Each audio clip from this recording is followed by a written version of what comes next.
right. I'm going to call to order this meeting of the Committee of the Whole. The meeting has been noticed to Evans Print and Media Group, WCOW Radio, Magnum Radio, La Crosse Tribune, Sparta City Hall, and Sparta Free Library. Are there any changes to the agenda? No, there is not. Hearing no changes, I would request a motion to adopt the agenda. So moved. We have a motion. And a second, a motion by Ms. Presswood, a second by Mr. McKenna. All those in favor? Aye. Aye. Opposed? Motion carried. Any public input? Not that I know of. Any public input? All right.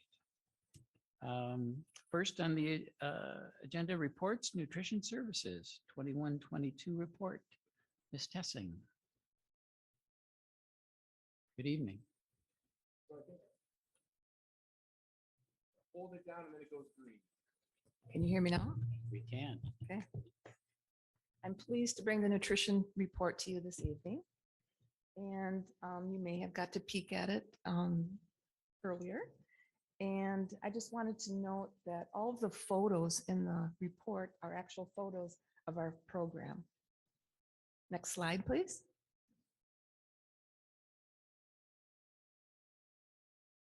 $1,083,839 meals is the number of meals that we served during COVID. That was the infamous day that we shut down in March of 2020 until May 27th of the school year of 22. We continually served meals. We never shut down. At one point, we were loading 16 buses with 2,200 meals to be delivered to our families. And it was quite a feat to load those buses, but we did it in 12 to 15 minutes. So we're very proud of that. Next slide. We do an after-school free snack program, and it is our WIN programs that participate. And that this past year, because we served free, all of the schools qualified. So our WIN schools were Meadowview, Herman, Southside, Montessori, and Cataract. And Sparta High School qualifies for their after-school enrichment programming. And we served in the 2-year time span, 61,307 meals. Next slide, please. The nutrition program celebrated National School Lunch Week in October. This happens to be the Meadowview crew, and they went wild. They wore masks, they got cute balloons. They played rainforest music, they did prize giveaways, and just made it fun for the kids. Next slide, please. The nutrition program also celebrated National School Breakfast Week in March. Meadowview Middle School dressed up like farmers, and one of them even wore a cow suit. Sparta Montessori did a farm theme, and the Montessori students had to help find Miss Vicky's cows. Tara at Southside, her kids went on a scavenger hunt. They looked for eggs, and then they received an egg treat. And Sparta High School took portrait selfies and gave away breakfast giveaways. And you can see Mr. Ford there peeking through one of the selfies. Next slide. Fresh garden bars. We serve those in the Sparta School District. Sparta High School has a beautiful salad bar. It's 15 feet long, full of fresh fruit, fresh vegetables, radishes, pea pods, cut fruit, whole fruit, romaine lettuce with all the toppings. Meadowview, Herman, and Montessori all have salad bars as well. They're more limited, but we're serving a lot of fresh fruits and vegetables to our students here in Sparta School District. Next slide. The nutrition program is monitored by the Department of Agriculture, Trade, and Consumer Protection. We have 2 health inspections each year. And the cost for those inspections are $1,770. And our spring inspection, all 6 kitchens received perfect inspections. We were so proud of that. That rarely happens. In the fall, we had a great inspection as well. We just had minor infractions. One container had a scoop in it without a handle, took it out, took the scoop out, fixed that on site. Quaternary strips, we didn't realize they have a life expectancy and they expire. So we learned that. So those were just minimal infractions. Next slide. We do contract meals with Sparta Head Start and Sparta St. John's. This year, that was an additional 18,950 meals with additional revenue to the program of $62,715 for the nutrition program. Next slide. Right now, we're serving the summer food service program. It is a federally funded program by the USDA. The program runs June 13th to July 22nd. And the locations we're serving at are Sparta High School, Herman Elementary, Southside Early Learning Center, and the Sparta Boys and Girls Club. And we are getting an audit from the Wisconsin DPI tomorrow. They come in and audit our programs, so we're ready for them at 9 o'clock tomorrow morning. Next slide. We're projecting that we'll serve approximately 26,000 meals this summer. That's about 900 to 1,000 each day. Next slide. For the new board members, I just wanted to let you know that we have an angel fund. And the angel fund supports the lunch fund and the weekend food backpack program. And we want to thank Terry Harrison and her family for continuing to do John's work. It was his goal that no child ever went hungry, because he himself went hungry as a child. John came in and visited me in March of 2019 and wanted to know what he could do to help. So he decided he was going to go out and fundraise money for the Angel Fund. And if you remember, John hung out on the corner of Walgreens from 9 a.m. to 11 collecting money. And the last day that we received money from John was June 7th, 2019. He came in, gave us a check, and that afternoon he passed away from a heart attack. So Terry and the girls have continued that work. The last 2 school years, of course, we've been free. The USDA has paid for our meals. And I just wanted to pay tribute back to John, and so that the new board members would know that information. Next slide. The Sparta Area School District Lunch Fund began in January of 2009, actually. And then we renamed the lunch fund, the John Harrison Memorial Angel Lunch Fund, on August 27th of 2019. We thought that was a nice way to pay tribute to John. Approximately 450 students have been helped with the meal assistance. The fund balance is currently $17,576 from donations. And the lunch fund has had a significant impact on children and families in their time of crisis and misfortune. Next slide. So the Angel Fund also helps with the weekend backpack program. The weekend backpack program is, I oversee it. It is a volunteer program. We have community volunteers that help us. This year, they packed 34 weeks of food bags, totaling 3,008 bags. Those bags help nourish 2,810 families and 12,833 people. During COVID, the volunteers worked in a pod for health reasons, so we had a limited number. And we just want to make sure that we publicly thank Mary Navoychek, Emma Voigt, Christy Heitman, Mary and Fred Green, John Winkleman, and Century Foods has been a great partner. It takes approximately $10,000 to $12,000 a year to run the program. Our current balance is $4,400. So we're going to be needing to do some fundraising and do some food drives. Once we put the word out, people respond. So we will get that going. Next slide. Sparta's free and reduced numbers. I thought it would be important to bring that to you so you could see what the free and reduced numbers were by each school. This information is from May, and that shows that district-wide we're 45% free and reduced. Herman Elementary is at 52%, Southside's 56%, and Sales at 64%. So we will do a push with free and reduced applications this next school year as we go back to our normal National School Lunch Program with paid meals, reduced meals, and free meals. Next slide. As you can see, those are income eligibility guidelines for families. Families can qualify by direct certification, and then those families are receiving county benefits, and they do not need to fill out a form. So we will download direct certification from the county it imports in, and then we'll send a letter to those families saying that they qualify for free meals. Families can also qualify or apply on the district website or fill out a paper application. We send out a food service mailing with applications for all families to fill out. Next slide. Nutrition budget. This year, the nutrition budget operated on over a $2.6 million budget. We had over $2.6 million in revenues and over $2.6 million in expenses. The nutrition program itself is a business within the district, and we operate under Fund 50. The nutrition program will end this year with a positive balance. It's going to be a little bit larger balance than what we're used to seeing because of the USDA giving us the highest reimbursements this last year and more students eating because it's free. And you will see that information when Leah presents the budget. And the nutrition program ideally should have a fund balance to operate the expense portion of the program for a 3-month period. Based on this year, we would have to have $740,000 in our fund balance. We've never seen that.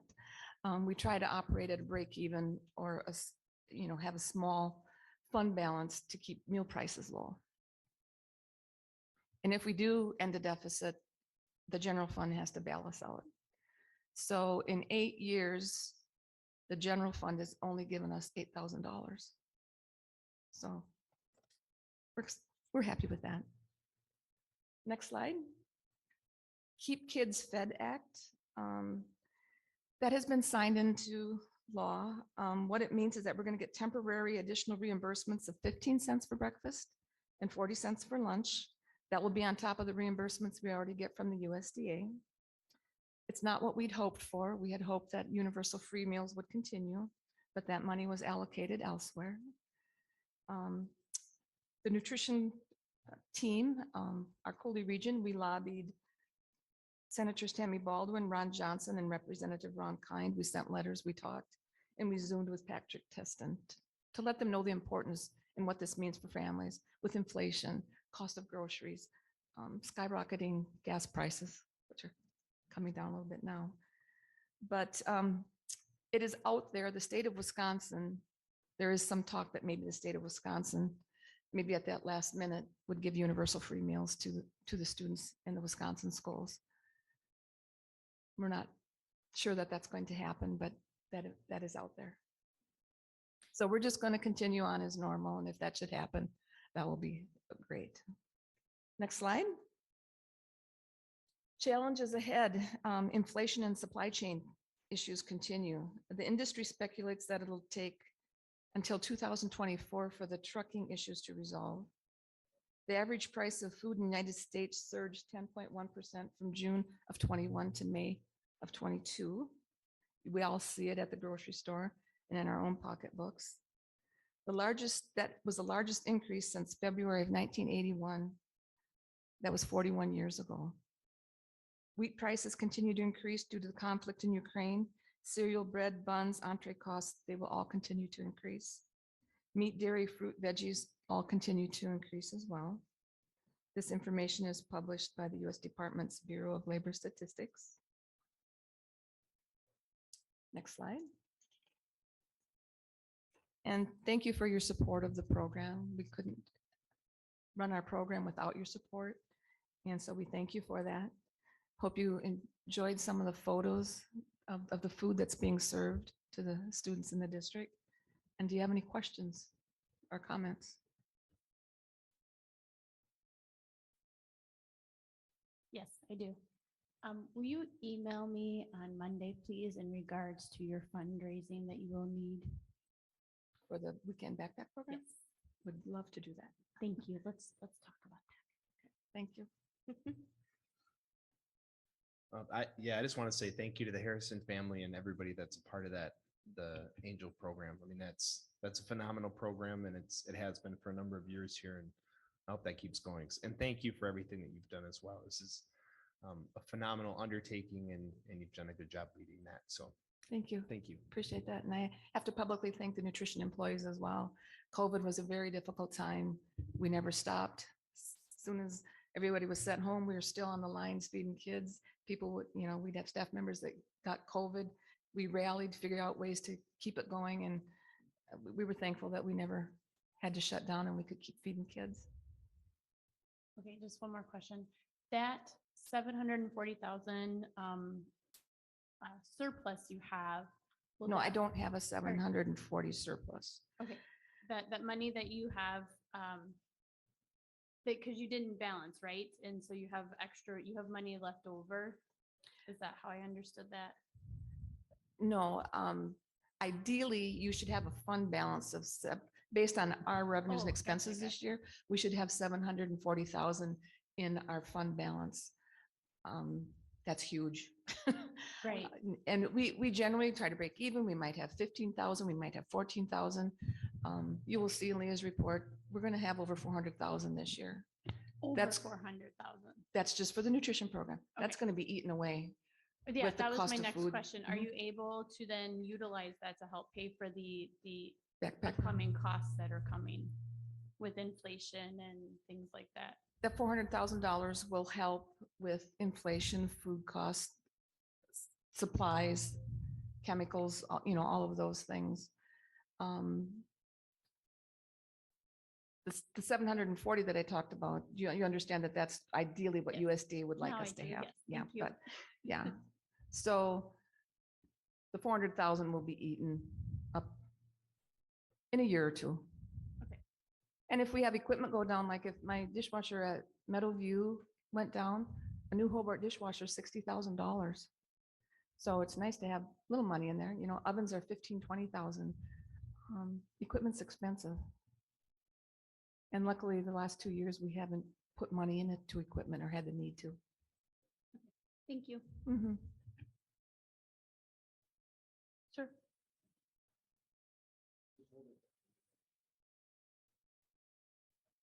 Well, the Angel Lunch Fund Mhm. is separate from the backpack program, Correct. obviously. So how does the lunch fund work? If we have children with the free and reduced, does it pay for families who are going through a crisis? Does it pay for maybe families who haven't paid their lunch accounts for a long time? How is it dispersed exactly? We disperse it based on need. A free family, of course, shouldn't have a balance. Parents who are in reduced are kind of caught between being reduced and free, and it's 30 cents for breakfast, 40 cents for lunch, 70 cents a day. Sometimes that can be a hardship for families. If we need to put money in to help those families, we do that. A parent could have lost a job. A parent could be injured and out of work. They could have had a house fire. There's lots of different things where they don't need to worry about their children's meals, and we're there to help them. Definitely. But do parents who do not qualify for the free and reduced, are they ever able to get Absolutely. assistance from? Okay, Yep, that's what I absolutely. was We help all wondering. families. Thank you. Uh-huh. And if you are moving from the COVID pod kind of working environment Mm. with the backpack program, if that changes, We I'd will love call to know you. about that. Thank you. We know you have an interest for that, so yes. Thank you so much. I would also like to thank you, Cindy, and I'm particularly impressed with that excellent inspection, with the number of sites that you oversee and all the work that goes into that. That's very impressive. And it's nice to know that students enjoy a very safe environment. So thank you. Thank you. Appreciate that. Thank you for your time. Next, we have the Memorial Field update.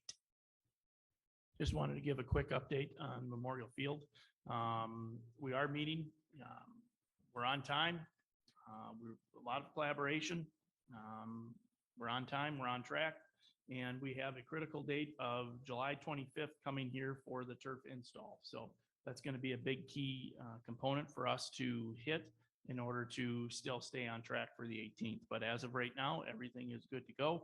Once again, the meetings with all the stakeholders and, they're talking about things that I do not know of. So I just sit back and say, do you need anything from us? And nope. So, but we're working through some things, but it's really nice to see the collaboration between the different companies and saying, nope, this is what you need. Yep, well, I didn't know that, but we can make it work. So a lot of collaboration and hard work that in the next few pictures you'll see, but we are on track for that August 18th football game. Mr. Russ, I just wanted to say that fourth bullet, turf needs to be installed. We need to begin installation by July. I'm sorry. 25th. Yes, Yeah, that's the beginning. Yes, right, that's that. just so somebody driving by this July 26th is like, there's Oh, the turf is not installed. But no, I begin the apologize for that process. one. Yep, but that's when it's supposed, that's when it has to start. And then the next few slides are pictures, which came from our reports. Hopefully those reports that we send are valuable. Once again, there might be stuff in there that we don't understand, but feel free to ask a question and I'll get those to the right people.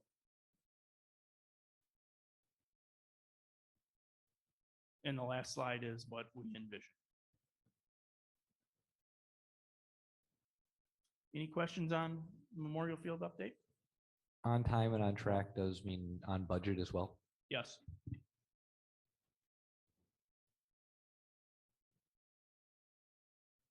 All right, thank you, Mr. Russ. Yep. Thank you. Moving on to business items, discussion and possible recommendation to approve the meal prices for the 22-23 school year under the consent agenda. Hello. You should have a packet within your folder somewhere. You would see an issue paper. You would see a meal price history, 10 years, and then the Cooley Region meal price comparison. Do you? I put those in the board notes, so they've seen them They've seen before. them. Yep. Okay, okay, very good. So annually, the school board sets paid meal pricing for the school nutrition program. When establishing prices, primary consideration is given to the program's expenditure cost. And this noting that the last 2 years, students have eaten free, and what the request for consideration is for paid meal pricing. Reduced pricing never changes. That's set by USDA. As I mentioned, breakfast is 30 cents for reduced and 40 cents for breakfast, and free is free. So in looking at the 10-year history, student meal prices have increased an average of 3 cents for breakfast and 6 cents for lunch over the 10-year time span. So that's very good. And adult meal prices have increased 8.5 cents for breakfast and 12 cents for lunch over a 10-year time span. So I just wanted to make that note. There were several years where we did not increase prices and held tight. The Cooley Region meal price comparison shows that with the recommended prices that I'm bringing to you, Sparta is in the yellow on that price comparison. And the highest prices would be seen at Holman and Onalaska. And Sparta and Toma, we aligned our lunch prices. Toma did pass their meal pricing a couple of weeks ago. And La Crosse is such a big district. It is double the size of our other Cooley region, and they have a very large free and reduced percentage. That's why, if you were going to ask, that's why their meal pricing is a bit lower. Keeping those things in mind, we have what is called a paid lunch equity requirement by the USDA. And our average price for meals for lunch have to be $3.31 or higher. And if you don't meet that, they give you increments each year in which to meet that. So we're right in the ballpark there. If you should agree with my suggestion for meal pricing consideration, I am suggesting a 20-cent price increase on breakfast and a 30-cent price increase on lunch. And then you can see what those pricing would be on the screen. That's breakfast, and then next slide should be lunch. Okay. Adult meal prices, per the USDA, we had to increase them by 15 cents. That's why we're at $4.65. We have to cover the cost of what the adult meal is.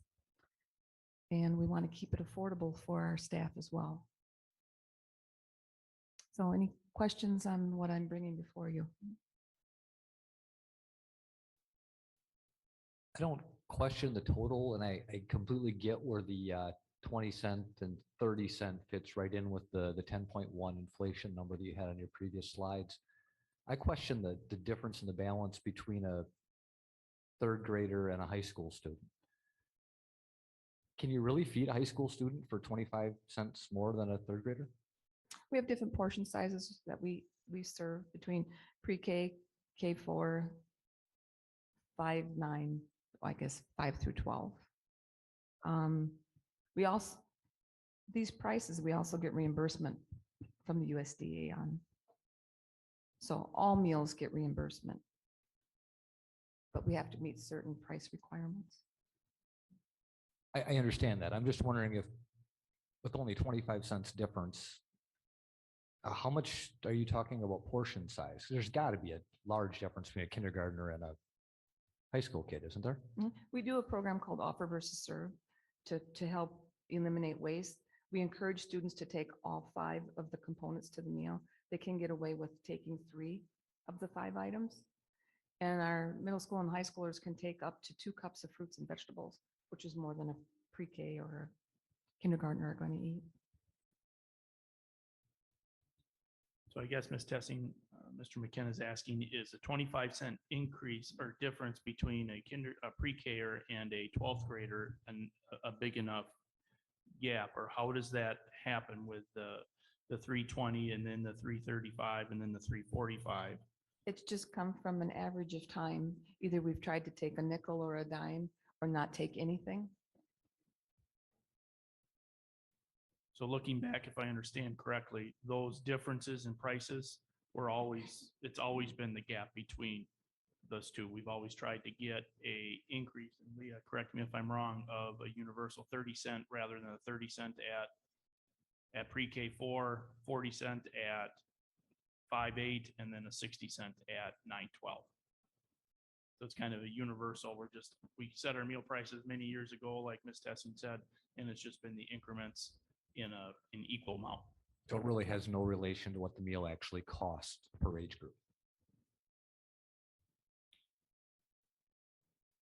Right? Or no, am I hearing that wrong? We get a set amount of reimbursement for the meal. And yes, based on what the portion size is going to be for those children. Mr. McKenna, if you don't mind, can we bring that back to the full board meeting or in a board note? Okay, thank you.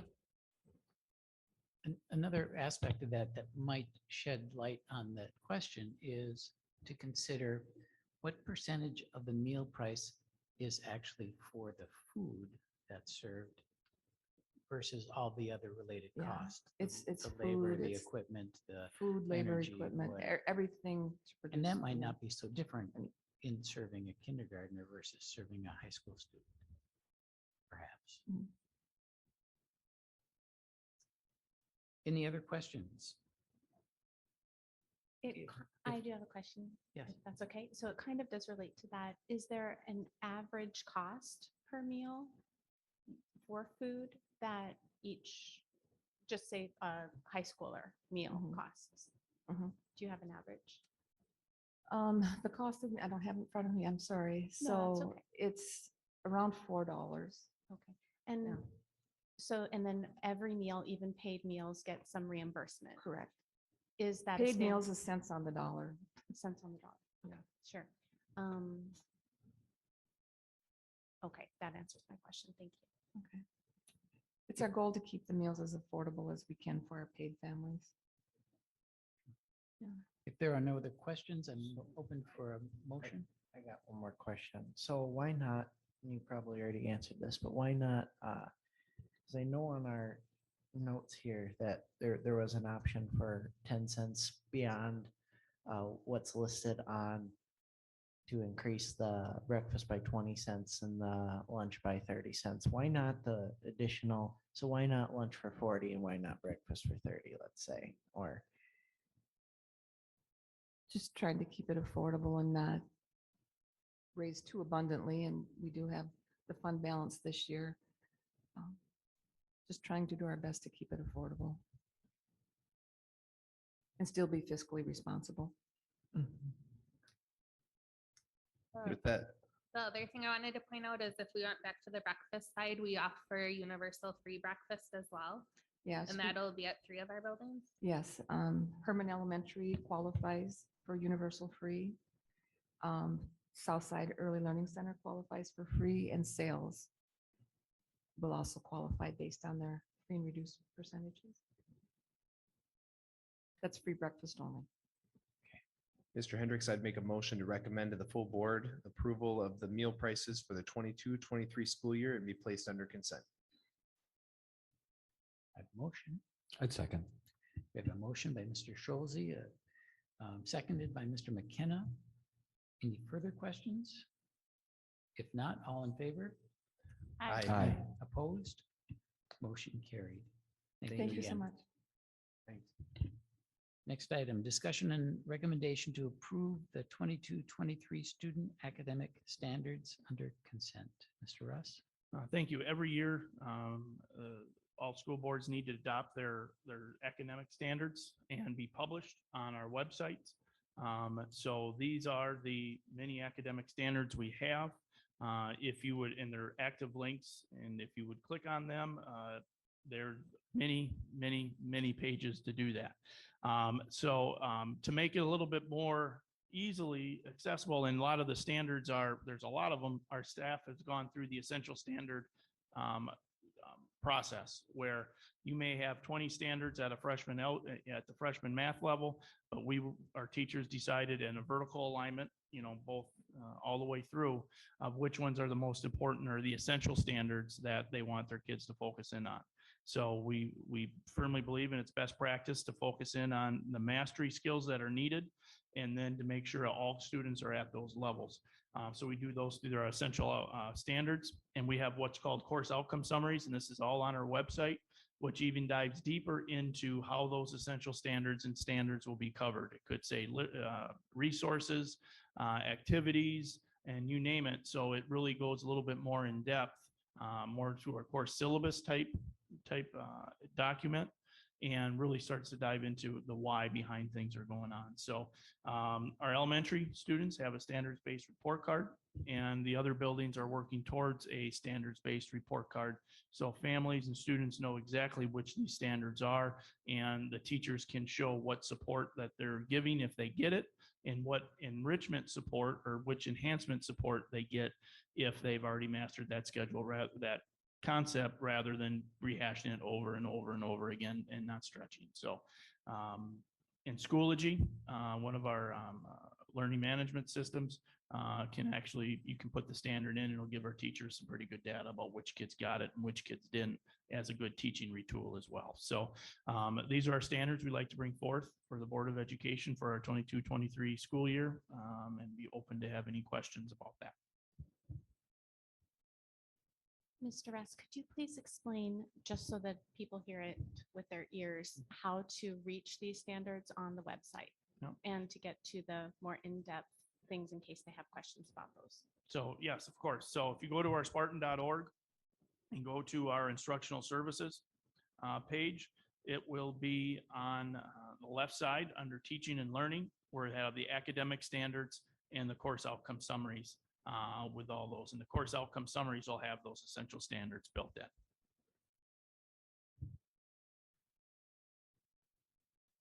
Other questions? If not, I'm open for a motion to approve.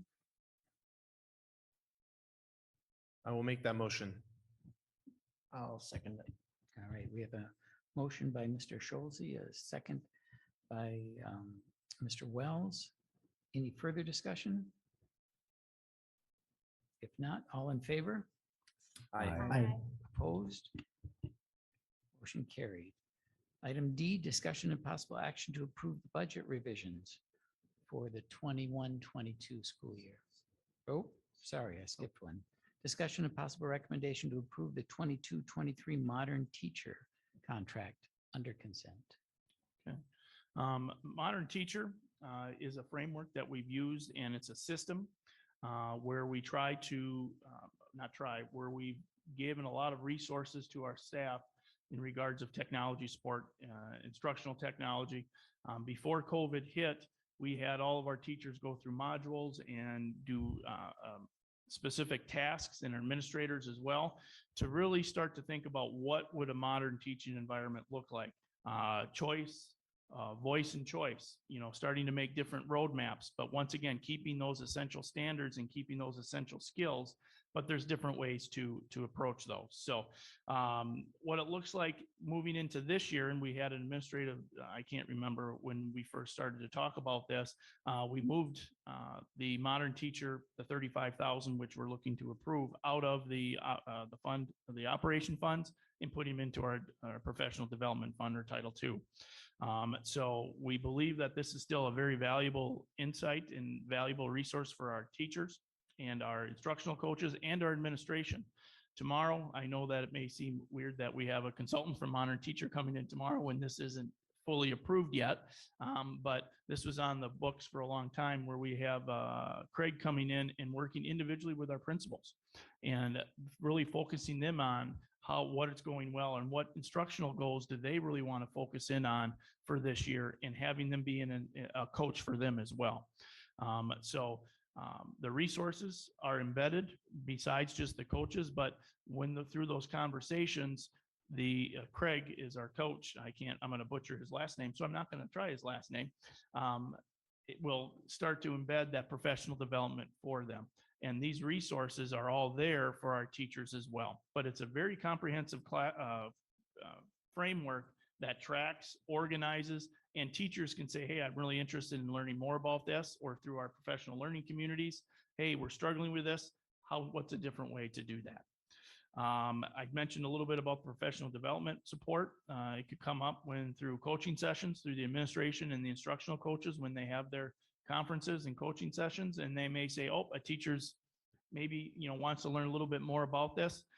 So they can personalize their learning rather than, hey, we're all going to watch this video today, and everybody, I'm sorry, and Tony is the only one that really doesn't know much about it, and the rest of us are, okay, we're forced to watch something that we already know. So, but it can really be personalized for what I already know this, I want to learn something else, and can do that. So they can meet their own learning needs with that. And I mentioned our coaches. The next slide for our progress. It's starting to develop and enhance our curriculum, professional development, and implementation of our technology resources. So when we start to, we're one-to-one, especially at the 512 level. We do have iPads, classrooms, technology, so the teachers can really start to hone in what's the best practice for them and really guide their instruction. And they can bring back their successes and their challenges to the professional learning communities, and they can look at the data and see how they can increase student achievement. The student benefit, I already talked a little bit about the voice and choice, or the ownership, and it can make learning visible to them rather than, hey, let's solve this math problem together. No, they can do a lot of creative things. I know High Point does a lot of creative ways to express their learning rather than just taking a pencil and paper test. It goes to that voice and choice. We do have students who would rather make a video, for example, than doing a traditional pen and pencil test, but still be held to those same standards. That's what our vision is, and that's what we're working towards. All right, that's not, the voice and choice isn't always there, but it is in there. It's starting to be embedded more and more, especially at the lower level. The cost, I mentioned 35,000. This is going to be out of a Title II budget, but this is something that we believe it will be valuable for us moving forward for this year. And as with all the professional developments or anything that we're doing moving forward, we will evaluate this at the conclusion to see if this is the best way we want to do it. Is there a different professional development? Can we tweak Modern Teacher? Because Modern Teacher, it didn't evolve with coaching. We came to them, we came as an administrative team and said, hey, we could really use some coaches to really dive into what we need to do. And they were very gracious to say, yep, we can do that for us. So it's tailored to us, but in the meantime, we will be looking at this, if this is approved, for the 23-24 school year as well, to see if this is still meeting our needs. Questions for Mr. Russ? So, Mr. S, moving forward this year, do you anticipate modern teacher being something that all teachers are required to use for some of their professional development? I envision it not being forced, but more organically when we have evaluations, when we have our coaches go in, which is non-evaluative. But when we start to have those discussions and coming in with our professional learning community, when we start to say, hey, what are we doing? Well, I'm doing this. This is different ways to do things. And then we can dive into and they can say, hey, we're looking for this kind of support. Where can we get it from? Modern teachers and excellent support for that. But my first instinct is no, it's not going to be forced, because forcing professional development on people is not really the best practice. It's what can I help you? Because you might have something that needs you in modern teacher. Pat may say, well, I need this, that. You know what? There's another resource for Pat, so we can keep individualizing it. But we do see this as a valuable resource in our journey to get better. Are all of these educational opportunities online, or do people go to seminars, and are there expenses incurred in that with modern teacher? Nope, it's all online. It's all online. Craig is our consultant, which is part of the 35,000, but it is all online. So the 35,000 is all encompassing for modern teacher. There are no other additional costs involved. Yep, I don't believe, to mine, we don't have any additional costs. Nope. I have one more question, if that's okay. So for modern teacher being used for the students, the students themselves don't use modern teacher, correct? That is correct. Okay, so how does modern teacher benefit the students directly with the, I'm not exactly, I can't exactly remember what term you used, but The how- voice how and do- choice. yes. It gives them it gives the teachers examples and strategies to set up those voices and choices. So it will give them, when we go through the modules, they'll have exemplars in many cases. And some of our teachers have embedded their own resources in there as well. So they would have examples to do that rather than, hey, this is a good idea. How do you do it? They'll take you through the process and how to do that. And our coaches know how to do that as well. So it's not a direct benefit because they're not going into the system. It's a direct benefit to our staff to give them the tools to be able to give them the voice and choice and be successful at it. Create rubrics, create how are you going to evaluate it, and that sort of thing, rather than trying to recreate the wheel by again. Some of it is again, but there's also a process that they can go through in order to create the wheel if they need it. So you are telling me that it will not be required, but it will be encouraged, or it will be an option for all teachers. My vision is not to make this a requirement. And $35,000 is the all-encompassing cost of the program Yes, coming from Title II. Is that is a grant? Is that correct? yes. Okay.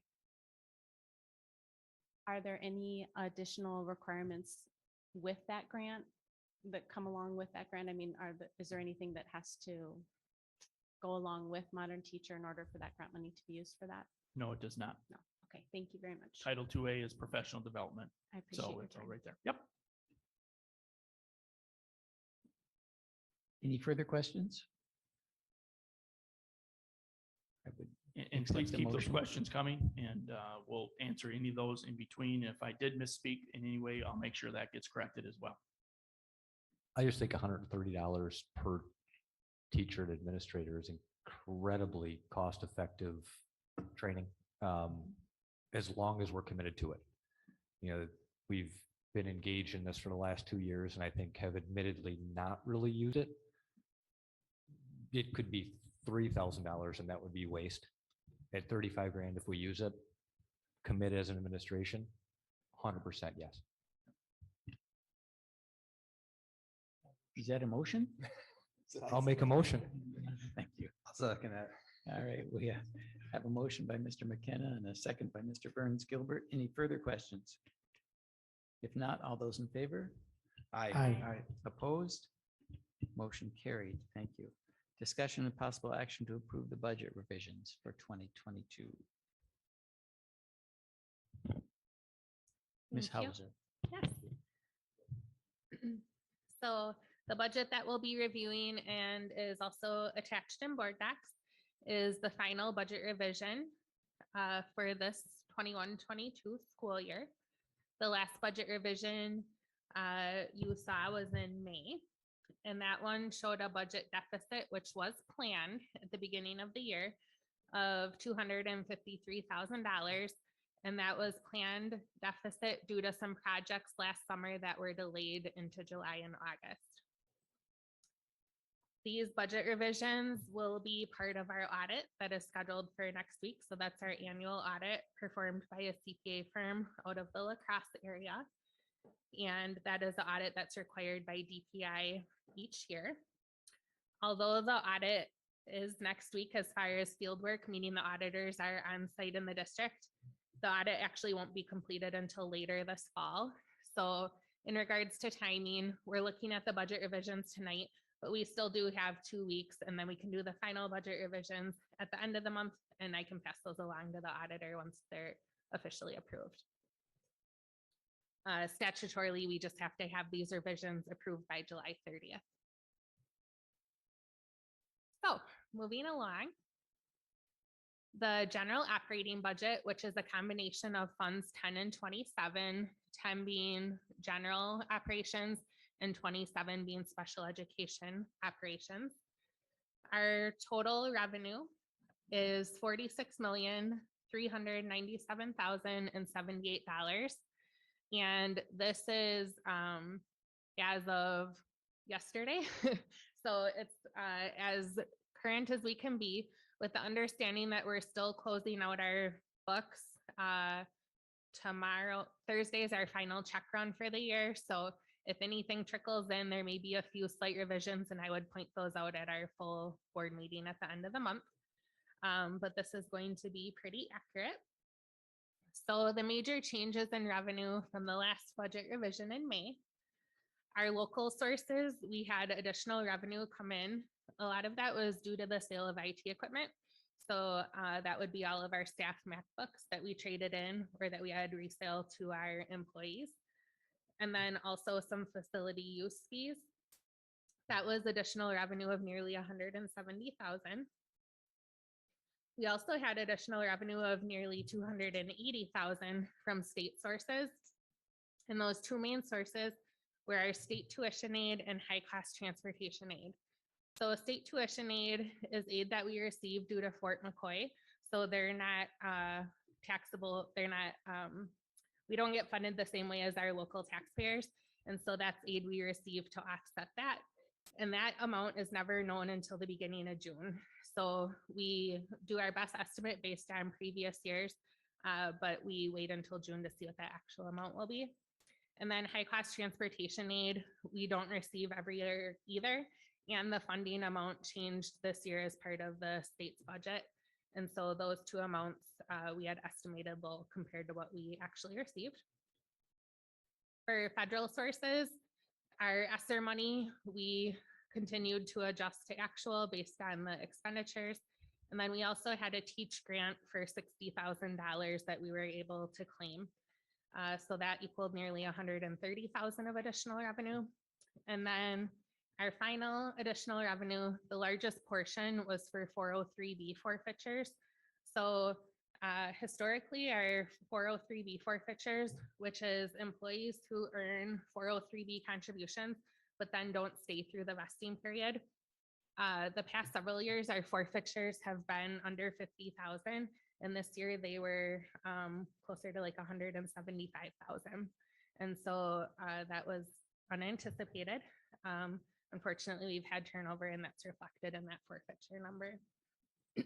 So the total adjustments to revenue were an addition of nearly $800,000, so additional revenue. And then when we look at expenses, our total expenses, we're looking at just shy of 46 million.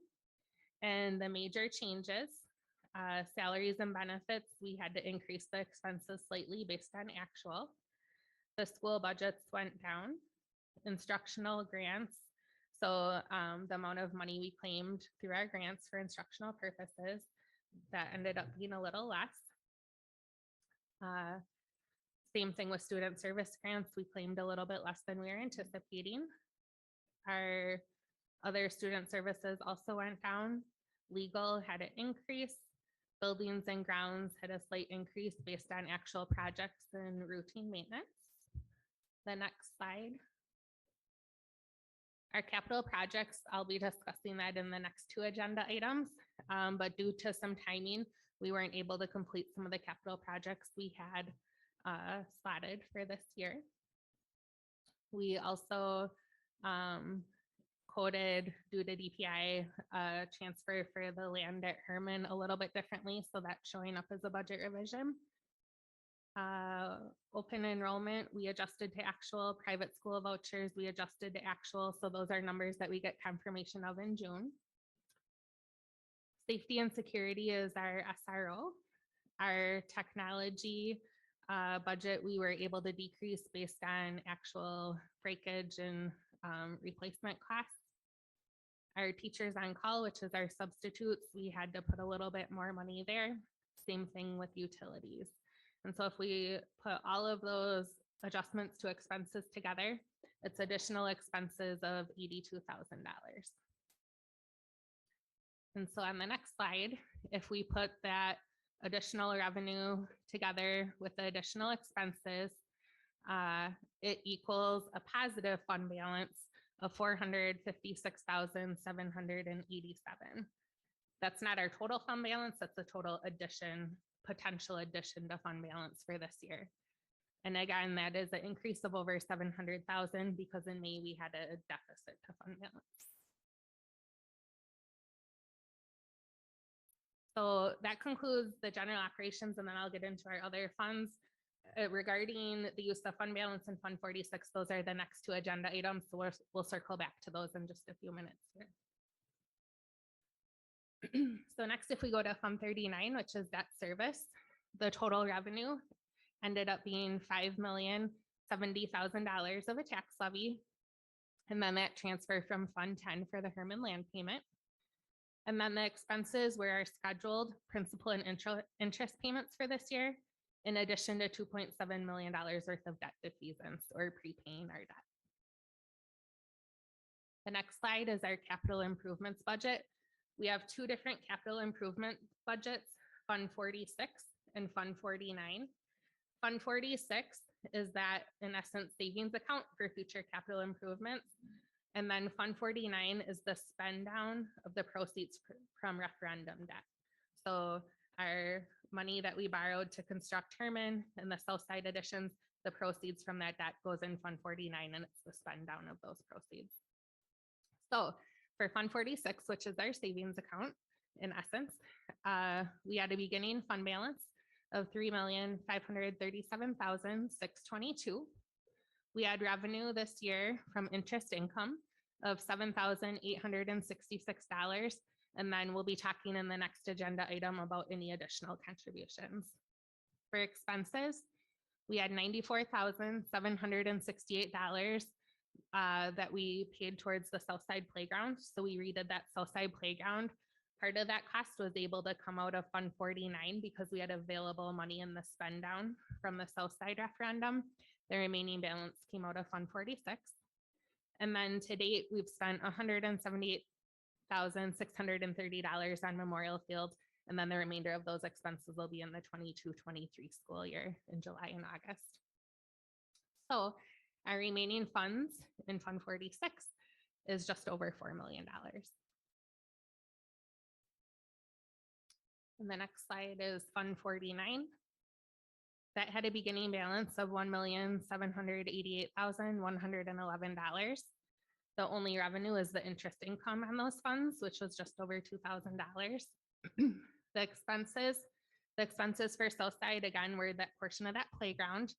And then we've also spent $523,351 on remaining projects at Herman Elementary. This leaves a balance of $1,134,840, which we have two options for this balance.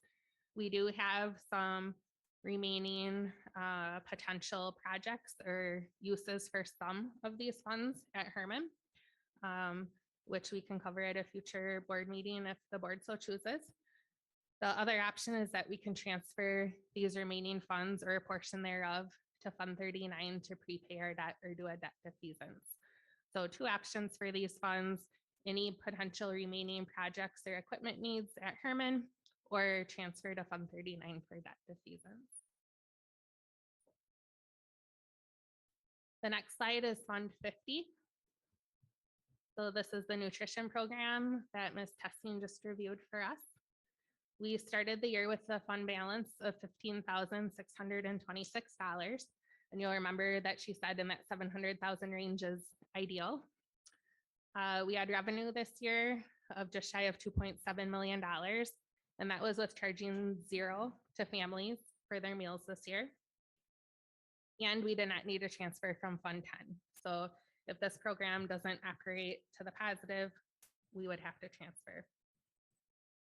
The total expenses were $2,252,600. Again, this is the budget with the remaining funds of just over $450,000.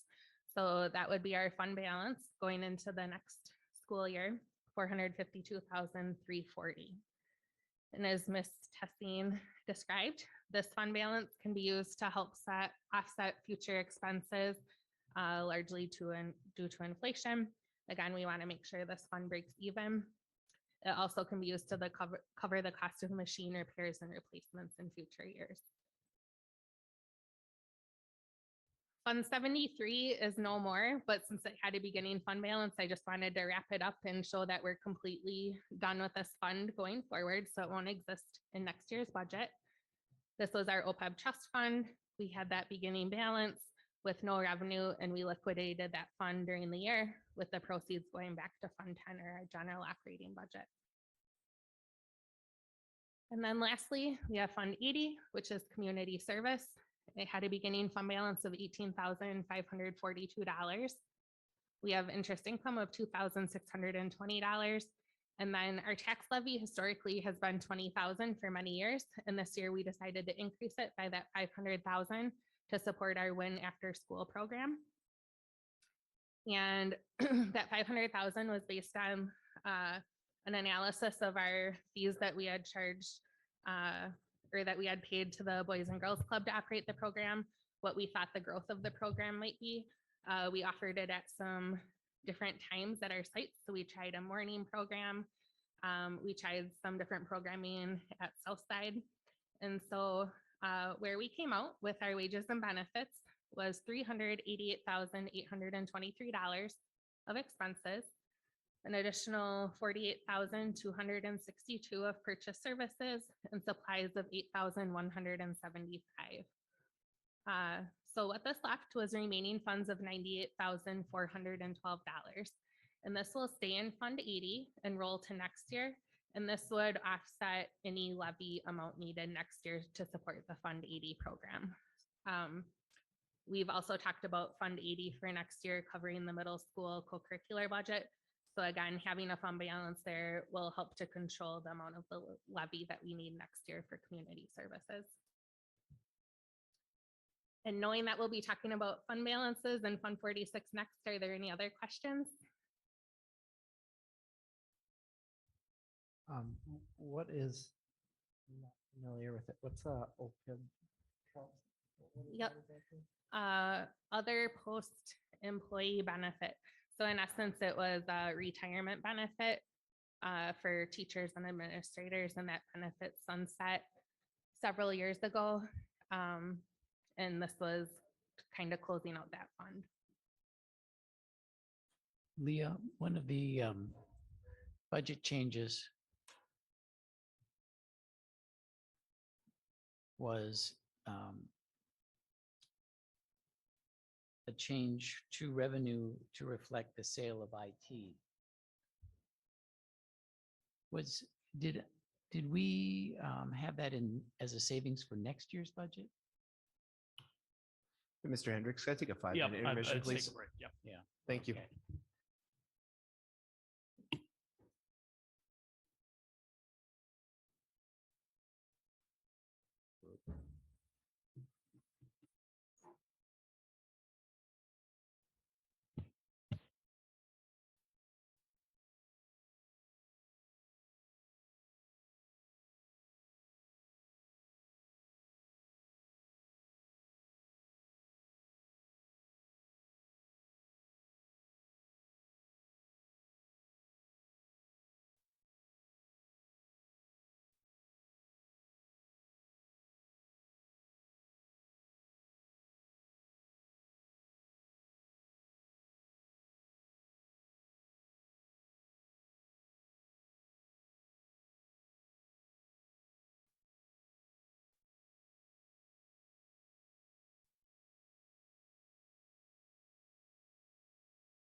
We'll call this meeting back to order. We were on item D, discussion and possible action to approve the budget revisions for 21-22.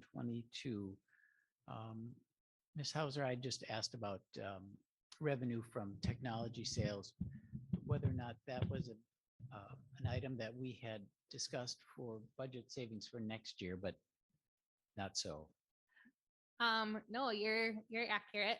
So our new lease payment begins in July, and we still have one more lease payment from the old. So we traded in the devices a year early.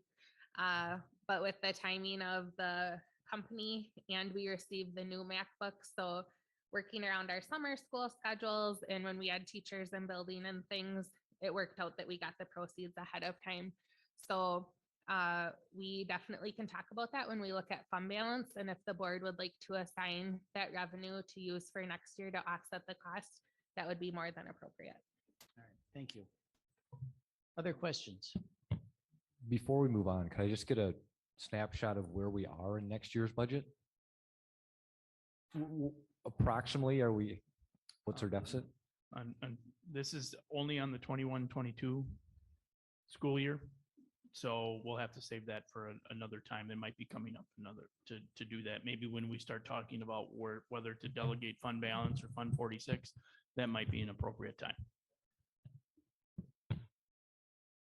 Ms. Hauser, if we go to slide 46, talking about Fund 10 and 27, general operations under buildings and grounds, that 308,000 so there's a major auditorium project that needs to take place. Is this part of that? Nope, that'll be in our Fund 46 discussion in the next agenda item. Perfect. This is largely the Meadowview chiller that was scheduled to be installed in June, and we had delays from the vendor. Great, thank you. Yep.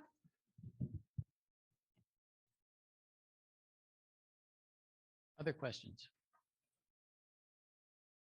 Hearing none, is there a motion to recommend to the, I'm assuming this is a recommend to the full board, the budget revisions for 21-22?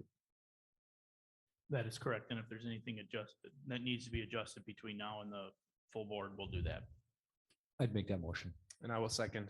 We have a motion by Mr. McKenna, seconded by Mr. Scholze. Any further questions? If not, all those in favor? Aye. Opposed?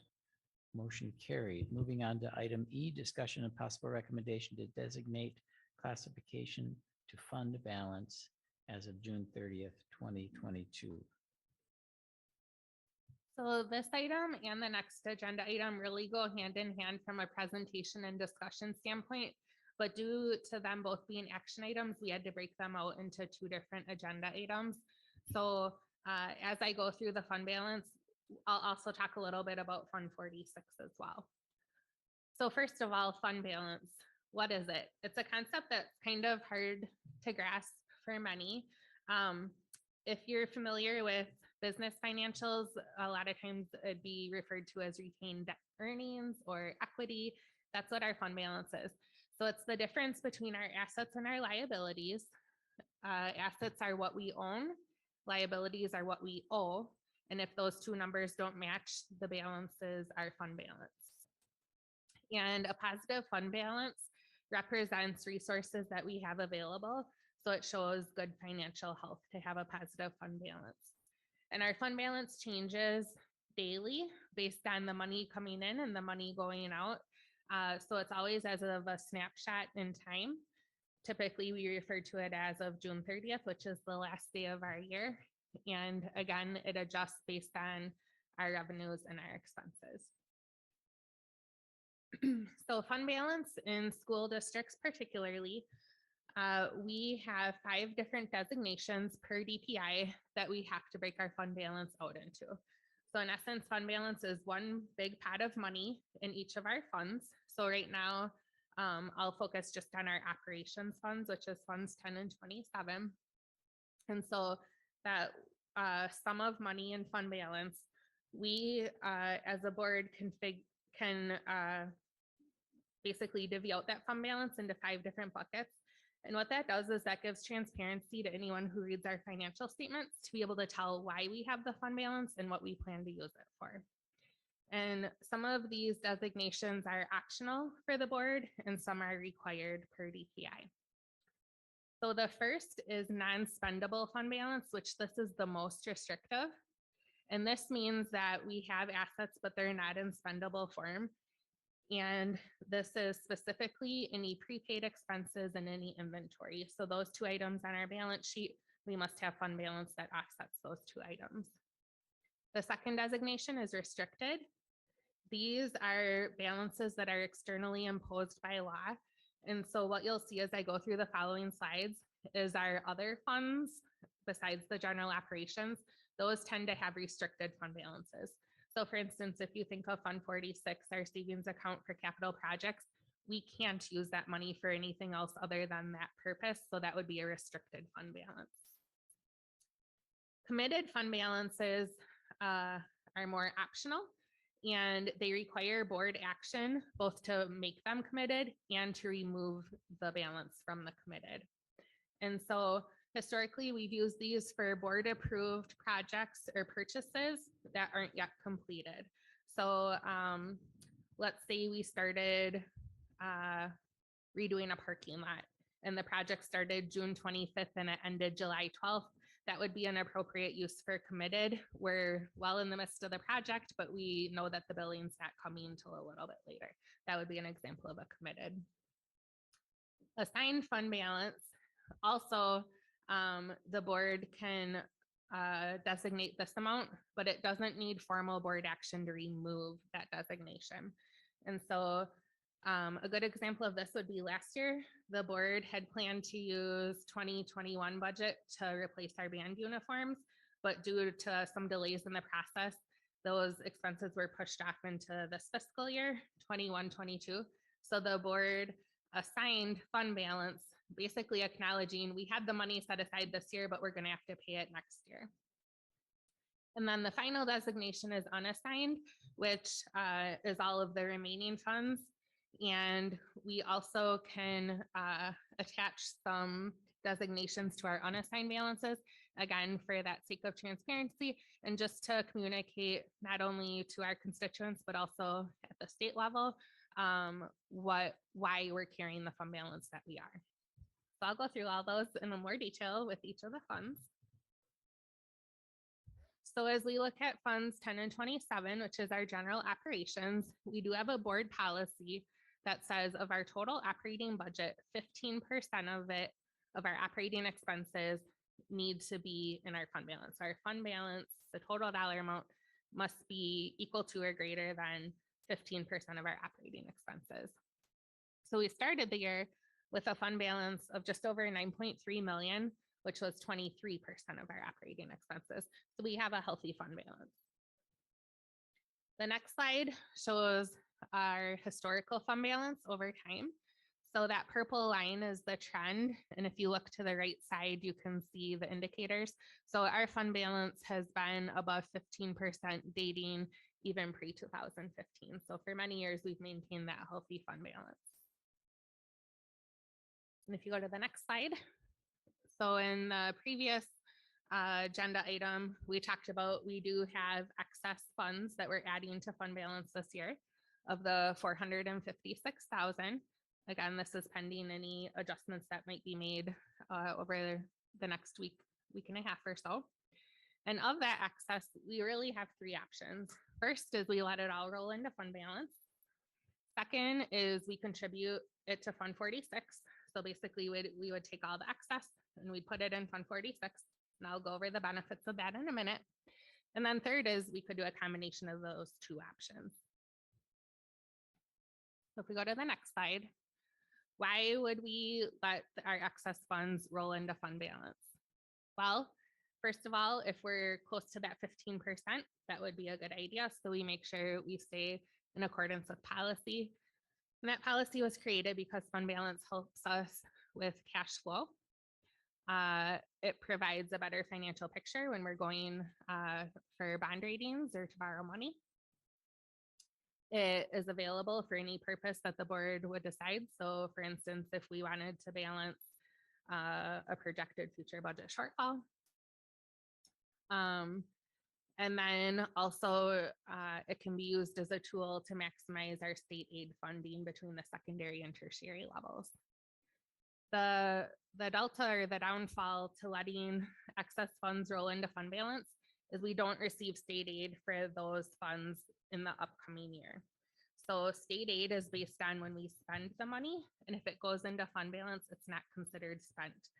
So at some point down the road, if we dip into fund balance and use it for a purpose the board designates, then we would get state aid in that future year.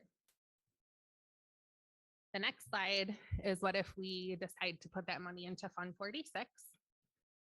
The biggest bonus is that when we put money into Fund 46, it is considered spent this year, meaning we'll get that state aid benefit immediately the following year.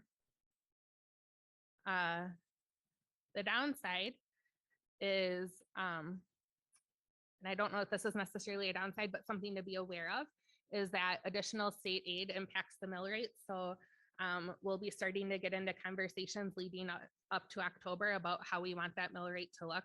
So having awareness that state aid impacts the tax levy. Also, when you put money into Fund 46, it can only be used for items on our long range capital project plan. So it has more restrictions than money in fund balance would have. And then finally, this year, we're already in that tertiary tier or that lowest tier of funding. So in essence, we'll get 40 cents on the dollar of any money we put into Fund 46, where in some other years, we may be in that secondary tier or 70 to 80 cents on the dollar. So those are all the things that I consider when I look at this and prepare for this conversation. So on the next slide, I just showed kind of real simply what those three options could look like. So that first row is what our beginning fund balance started at. Under option one, we could put our full excess into fund balance. That would be a fund balance of about 21%. That would result in no additional state aid next year. Option two, we could put it all into Fund 46. We'd still maintain a healthy fund balance and we'd get the most state aid potential back. That's at the 40% rate.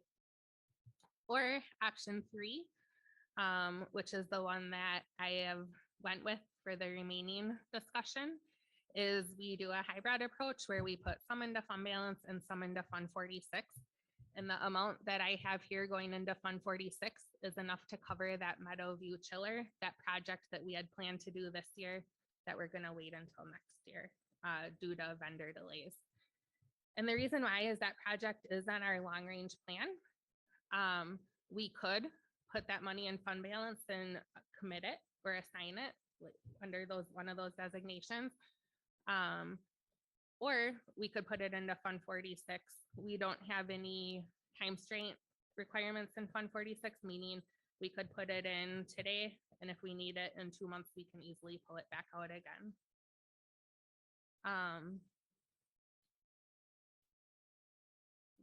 Do we want any questions at this point, or do? I just had a quick question. So Yeah. with Fund 46, so now that that 5 years has taken place, we can put it in, take it out as, You got it. okay, so we make a contribution, we don't have to wait 5 years to use that. Correct. That was a one time from the initial date. That 5 years does not apply anymore. Okay, thank you. Yep. Ms. Hauser, I'm a little confused about whether or not this contribution to Fund 46 is going to be tertiary or secondary. Secondary, or I'm sorry, tertiary. So the additional state aid would be 40% of the contribution versus the 72%. So we've already maxed out our secondary. And the reason why is because we had that large debt defeasance this year. So if we wouldn't have done a debt defeasance, this would be in secondary, but because of our debt defeasance, we're pushed into the tertiary. And so if we put it into fund balance and pull it out at a later time, we would stand the chance of getting secondary aid. There would be a chance, yep. And the chance would be dependent on, are we doing a debt defeasance next year or in a future year? So the or if we were to have, say, an operating referendum in the future. So there could be other reasons why it would be in tertiary in the future, but definitely it would have a chance of secondary as well. But the likelihood of us abandoning the debt defeasance program anytime in the next few years is pretty slim. I would agree. Yes.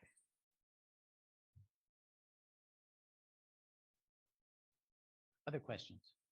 Can you explain that 5-year with Fund 46, just so? Mhm. Yep, I will. So Fund 46, the rules per DPI is when that fund is first created, meaning the first dollar is put into that fund, we can't touch it for 5 years. So basically it's only a savings account that you can't tap into. And then once that 5-year mark has hit, which ours hit back in 2021, then we can start pulling those funds.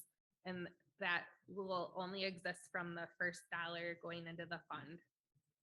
So that 5-year rule is irrelevant to us now. We've passed it and it doesn't apply to us going forward. Makes sense. All right. Ms. Hauser, if we place the funds in Fund 46, in order to access those funds or to have to transfer, let's say we have a shortfall, a budget shortfall, is that only through a referendum that we can pull money from Fund 46? Nope, it's not only for a referendum. It would need board action. So it'd be a board agenda item and it would have to be for a purpose that's on our long range capital project plan. So it couldn't be for general operations.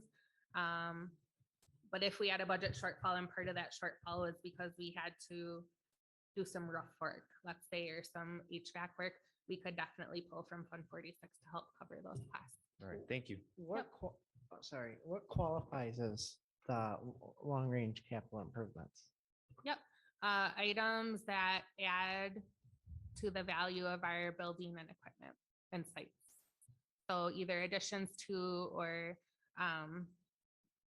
think of like depreciable assets. If you're used to business finances, it would be items for our grounds, our buildings, and then equipment. For our purposes, it's items that are at least over $5,000 individually. Can you put something into fund balance and make it clear to our auditors that we intend to pull it out the next year without harming our bond rating? Yes. So that's how we went into this year. Okay, so if we went with option 3 with the full intention of then using that $175,000 next year to help with to alleviate any budgetary issues, we could do that. Yes. Without this contribution, Fund 46 is at give or take $1 million, correct? Can you repeat that, please? Without this contribution, what is our Fund 46 balance today approximately? Oh, 3.4. But that's prior to Memorial Field. Yes. So So after the Memorial Field settles out, it'll be around 400,000, which we have earmarked for the auditorium at that. Okay.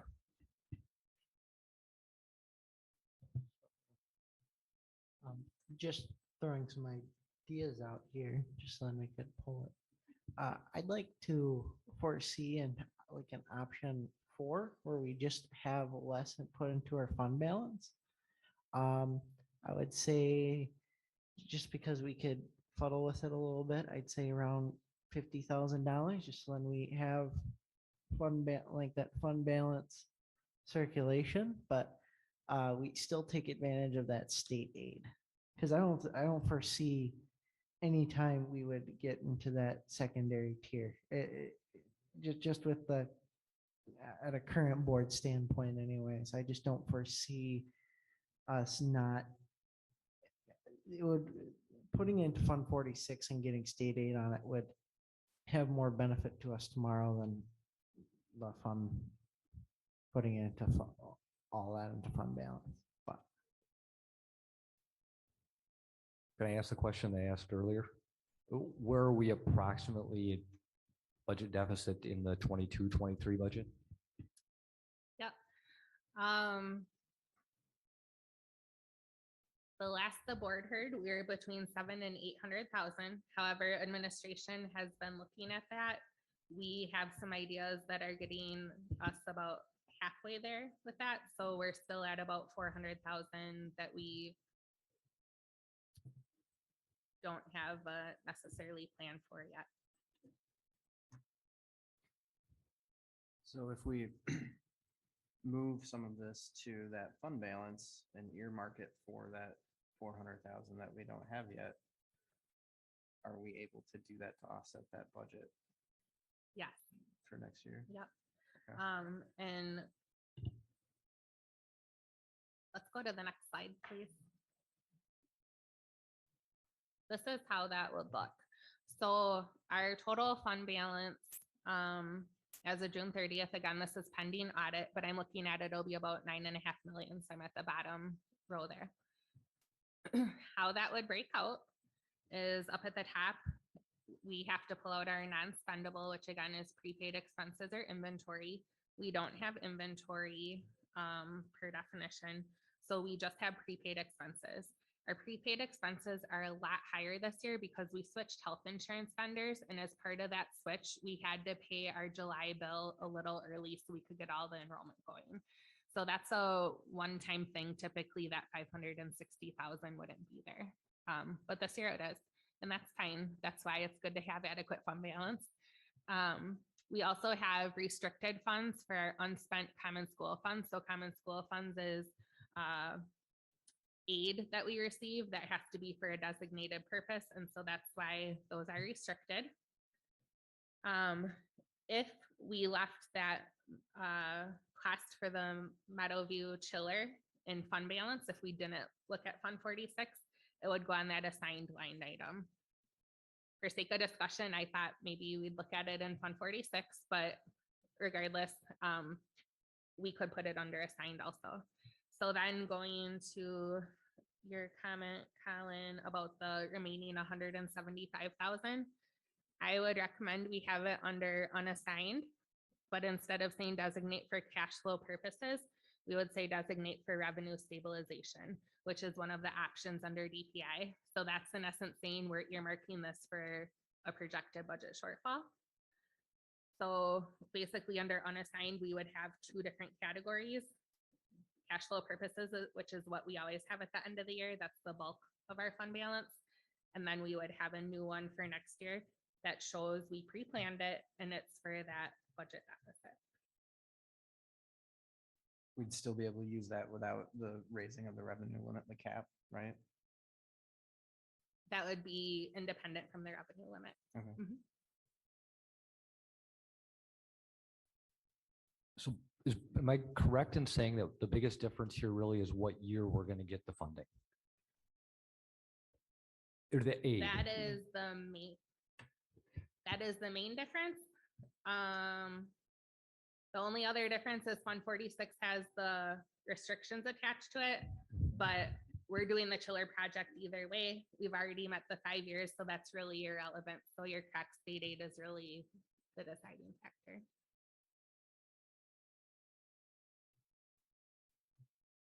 If we were to put it all into Fund 10 and spend it next year, there was some talk here, we would be eligible for secondary, or would we? Yeah, we would be. So, Well, it depends on what we do at our annual meeting. So if the board's recommendation this fall is that we levy additional for debt defeasance again, we'll likely be in the tertiary tier anyways. So if we were to levy, I want to say anything more than approximately $1 million for debt defeasance, that's going to bump us into that tertiary tier.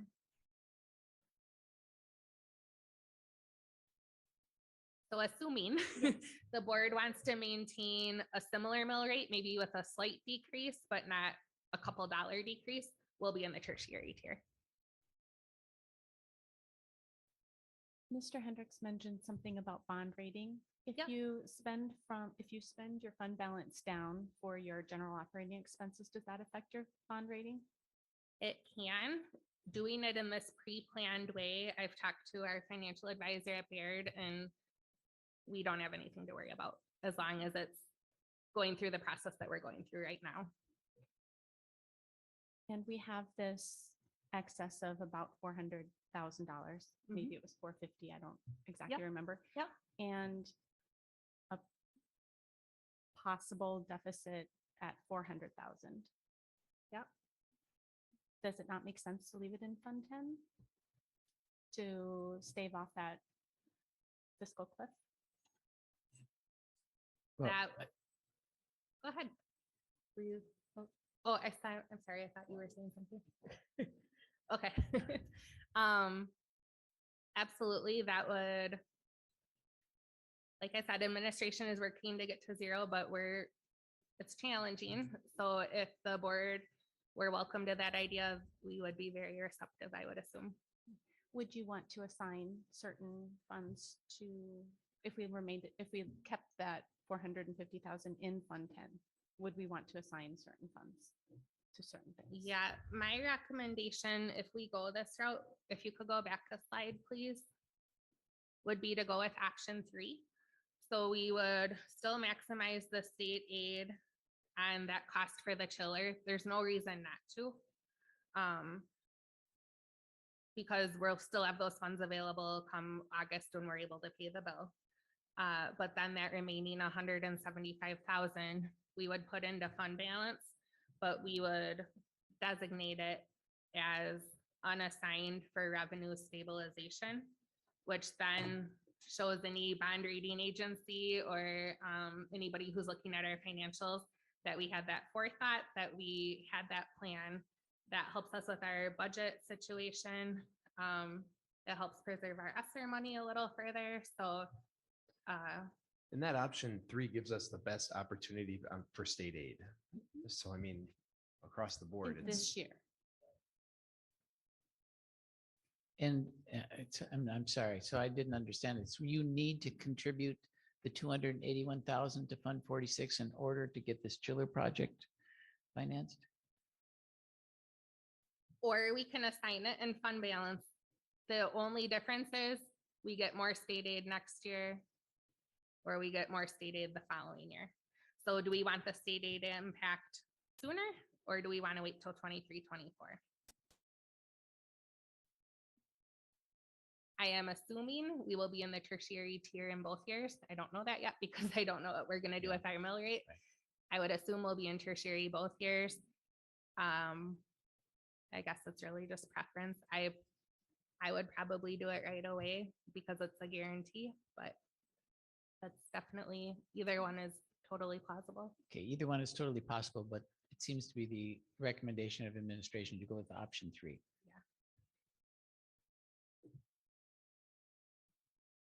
I have the Is there a other motion? funds to go through though before you do a motion. right. Oh, I was gonna okay, say, sorry. Is there a downside to adding, to deferring from option 3 and then just adding just a little bit more into fund balance, not fund balance, to Fund 46?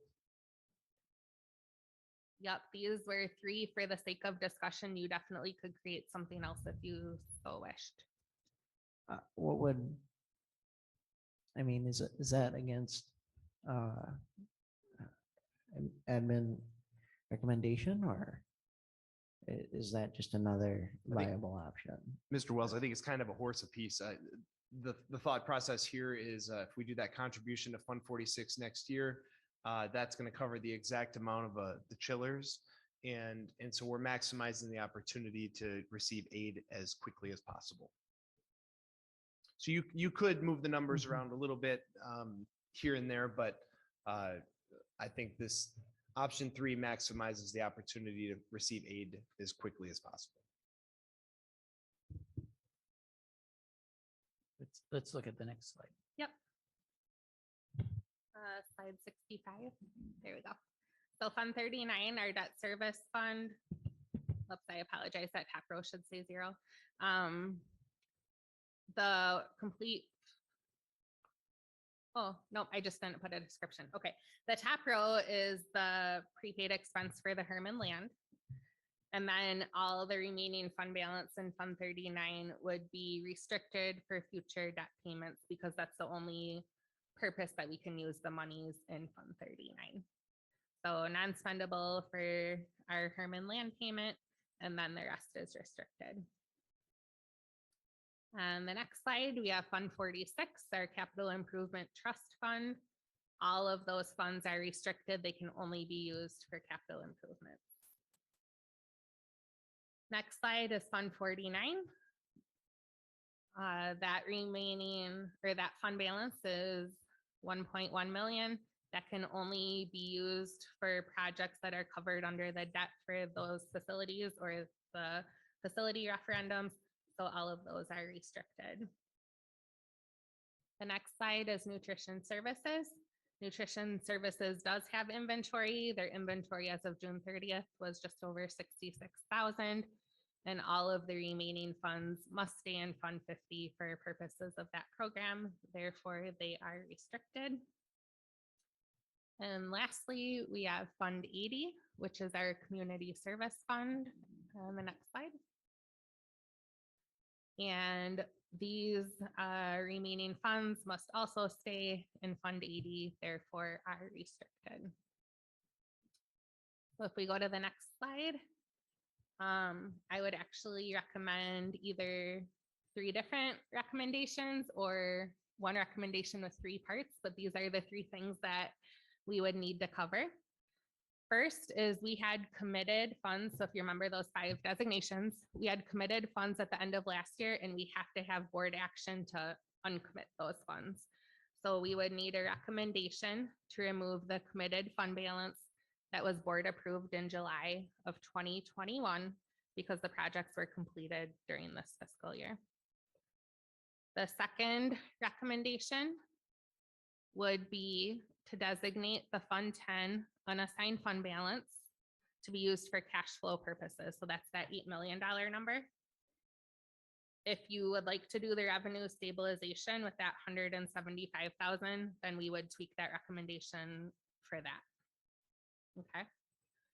And then the third is that all of the other funds, not the general operational funds, the remainder, that we would designate those fund balances as presented. Any questions? And then we'll take those one at a time.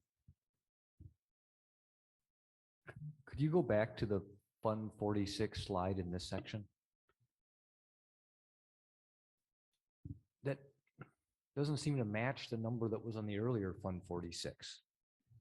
Because I made the assumption that we were going to put the 281,000 in. Got it. Yep. I'm open for a motion to recommend to the full board removing the committed funds that were board approved in July because the projects were completed. I will make that motion. I'll second. We have a motion by Mr. Scholze, seconded by Mr. McKenna. Any further discussion? All those in favor say aye. Aye. Opposed? Motion carried. Excuse me, Mr. Hendricks, is that okay if we do that on consent? Okay, thank you. Mr. Hendricks, I'd make a motion that designating the Fund 10 unassigned fund balance to be used for cash flow purposes with the designation of revenue stabilization. For 175,000 yeah, of that balance. For $175,159. Thank you. Second? I'll second that. Thank you. We have a motion by Mr. Scholze, seconded by Ms. Prestwood. Any further discussion? And this is option 3, basically, correct? Yes. I'd like to have it under consent as well, please. Under consent. Thank you. All those in favor say aye. Aye. Aye. Opposed? No. Motion carried. And then third, I'm looking for a recommendation. You need to go back one. Thank you. Recommend that the board designate all other funds as presented. I will make that motion. I will Second. second. We have a motion by Mr. Scholze, seconded by Ms. Prestwood. Any further questions? All those in favor say aye. Aye. Aye. Opposed? Motion carried. we'll put that on consent too, if that's okay. Yes, please. Sorry about that. No, don't be sorry. And did that cover item F also? Or not? Nope. No, okay. So Mr. Hendricks, I would make a motion for recommendation to make a contribution to Fund 46 in the amount of $281,628 and placed under consent. I think that one will have to be I an would say action that item seems because kind of of the like a lot of dollar money. amount. Yep. Okay. And then we'll also need an action for the 800,000. We've talked about it in the budget, but we never had a board action. So that was the excess revenue because of the OPEB dissolution. So we used the OPEB dissolution to pay for health insurance premiums, which then freed up budget dollars that we had planned for health insurance premiums.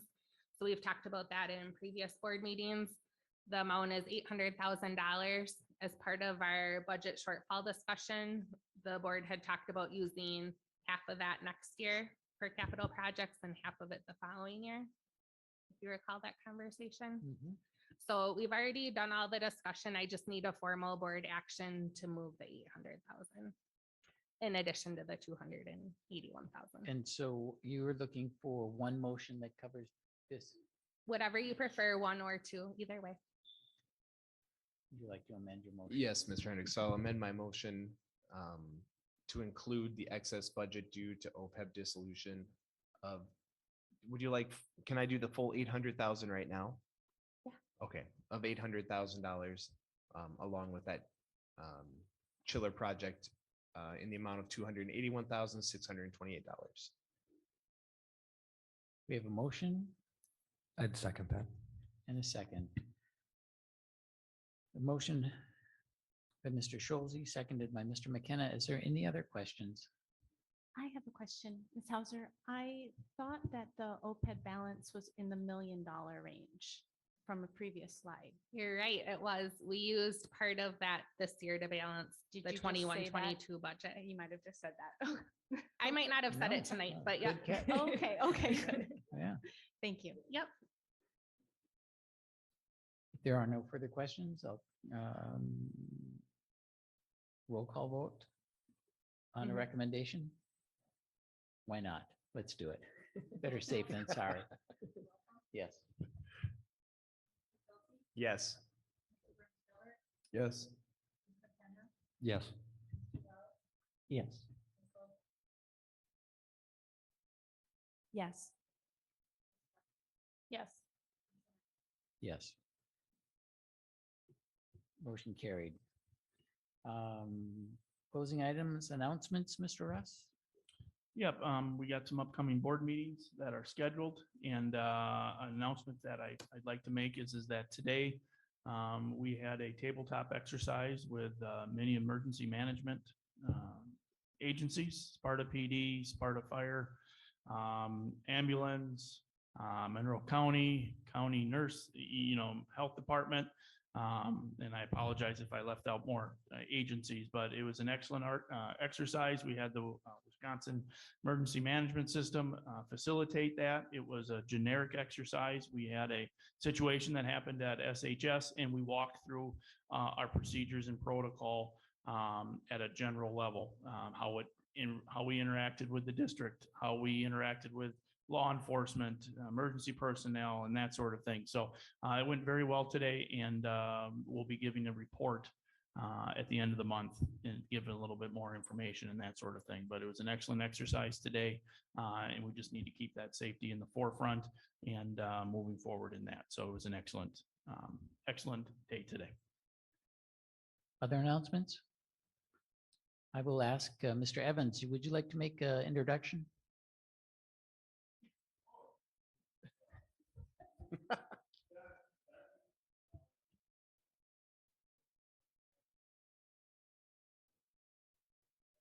Very good. Thank you. Welcome. Thanks for that. Mr. Hendricks, I will make a motion to adjourn. Do we have a second? I'll second. We have a motion and a second. All in favor, say aye. Aye. Opposed? I will We're take a adjourned. 5-minute intermission. We'll begin at 7:35.